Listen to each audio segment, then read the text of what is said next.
have Democrat Suhas Subramanyam declaring victory in Virginia's 10th congressional district, and that's where DC News Now's Randy Bass had him as he took the stage. She got a chance to catch up with him in the moments after that big announcement. Now looking ahead to what's next, your first 100 days in office, if you do become the Congressman-elect, tell us what that looks like for you. Yeah, first we need to make sure we have a strong economy that works for everyone.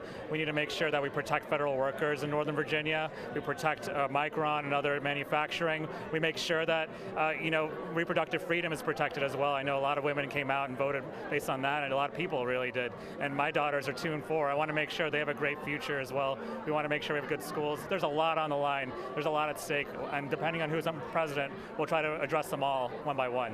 How are you going to take your experience as both a delegate and state senator with you to Congress?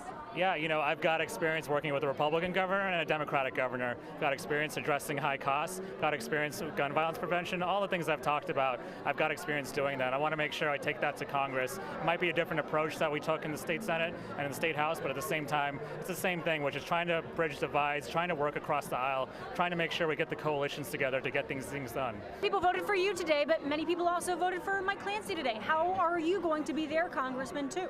Yeah, like I said, we need to make sure that I'm a voice for all Virginians, and that means getting the ideas from the people who voted for Mike Clancy. Talking to Mike Clancy myself, I want to make sure that he and I talk, and I make sure that I talk to all people who voted against me tonight.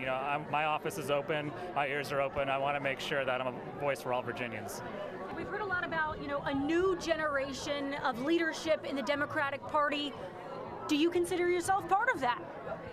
Yes and no. Yes in the sense that, no in the sense that there's a lot of great leaders already that have done a lot of great work, but yes in the sense that maybe I'll have a different approach. Maybe I'll have an approach that based on my unique experience in a lot of ways, including my age, but also, my background. And I just want to make sure that, we don't get too jaded, that we don't give up on making sure we govern and we work across the aisle. I'm an optimist when it comes to all of this, and I want to make sure that we're just solving problems together.